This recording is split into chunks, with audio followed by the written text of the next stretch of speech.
বন্ধুরা, অনেক দিন আগের কথা। এক জঙ্গলে টুনি তার ছানা টুনটুনকে নিয়ে থাকতো। মা, তুমি ফিরেছো? আমি কখন থেকে অপেক্ষা করে আসছি। আমার যে বড্ড ক্ষুধা পেয়েছে। এই নে মা, এই খাবারটুকু খেয়ে নে। অনেক খোঁজার পর আজ এই খাবারটুকু পেয়েছি। আর কতদিন সবার কাছে কাজ চাইবো কে জানে। কেউ তো কোনো কাজ দিচ্ছে না রে।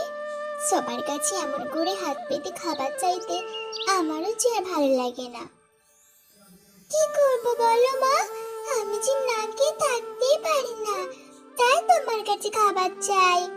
তুমি দেখো, একদিন আমাদের এই খারাপ দিন আর থাকবে না। এরপর টুনি একদিন কাজ খুঁজতে বেরিয়েছিল। হঠাৎ টুনি কাকলি কাককে রিক্সার ওপর পড়ে থাকতে দেখে।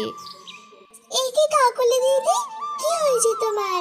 তুমি এমন করে আঘাত পেলে কি করে বলো তো? তোমার শরীর থেকে তো অনেক রক্ত ঝরছে। তোমাকে তো এখনই হাসপাতালে নিয়ে যেতে হবে।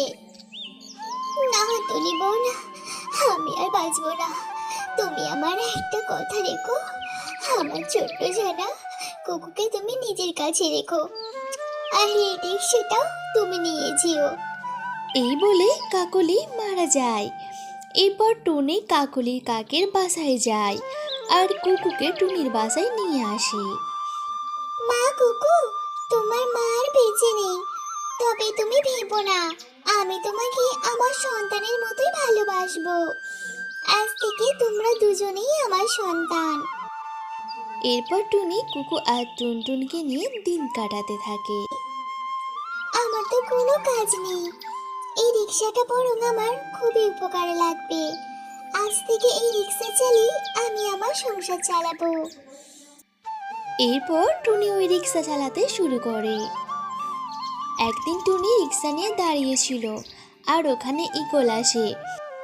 এই রিক্সা যাবে, আমাকে রাজপ্রাসাদে রেখে এসো তো। এই কথা বলে ইগল টুনি রিক্সায় উঠে পড়ে আর টুনি ইগলের কথা মতো তাকে রাজপ্রাসাদে পৌঁছে দেয়। আর ইগল রিক্সা ভাড়া না দিয়ে চলে যায়। এই কি, আপনি রিক্সা ভাড়া না দিয়ে চলে যাচ্ছেন কেন? আপনি তো রিক্সা করে এলেন। কি, তোর সাহস তো কম নয় যে তুই আমার থেকে রিক্সা ভাড়া চাইছিস? তুই জানিস আমি কে? আমি হলাম এই বনের রানী টিয়ের মন্ত্রী। আর তুই মন্ত্রীর কাছে ভাড়া চাইছিস?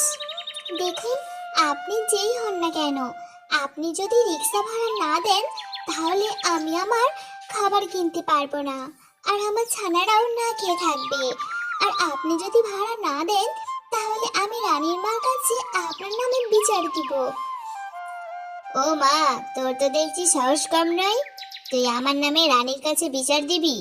শোন, তুই যদি আমার কথা রানীর মাকে বলিস, তাহলে তোর ছানাদের আমি খেয়ে নিব। আর এই কথাটাও শুনে রাখ, কালকে থেকে তুই রোজ আমাকে রাজপ্রাসাদে পৌঁছে দিবি, নাহলে তোর ছানাদের আমি এক নিমেষেই খেয়ে নেব।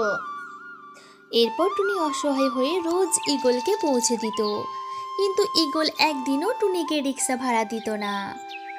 মা, ও মা, তুমি এসেছো? আমাদের না খুব খেতে পেয়েছে, আমাদের কিছু খেতে দাও না মা। মারে, আমি তোদের কি করে খেতে দেব? আমার কাছে তো খাবার কেনার মতো কোনো টাকা নেই রে। একটা দুষ্টু ইগল, সে আমাকে রোজ এমনি এমনি রিক্সা চেপে রাজপ্রাসাদে যায়, কোনো ভাড়াও দেয় না। আর ভাড়া চাইলে যে তোদের খেয়ে নিবার ভয় দেখায়। আর টুনি এমন বলে কাঁদতে থাকে। এদিকে দূর থেকে এসব কথা একটা সুখী পায়রা শুনতে পায়। টুনিকে দেখে সুখী পায়রার অনেক খারাপ লাগে।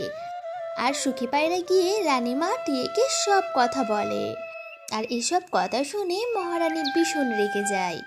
আর মহারানী ঈগল আর টুনিকে একসাথে রাজপ্রাসাদে রাখে।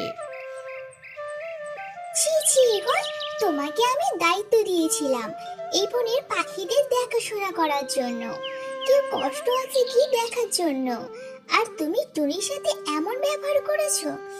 এখনই তুমি এই জঙ্গল ছেড়ে চলে যাবে, নয়তো তোমাকে আমি কারাগারে বন্দি করে দিব। এরপর টিয়ে টুনিকে ক্ষতিপূরণ হিসেবে কিছু মোহর দেয়। তা নিয়ে টুনি তার দুই সন্তানকে নিয়ে ভালোভাবে দিন কাটাতে থাকে।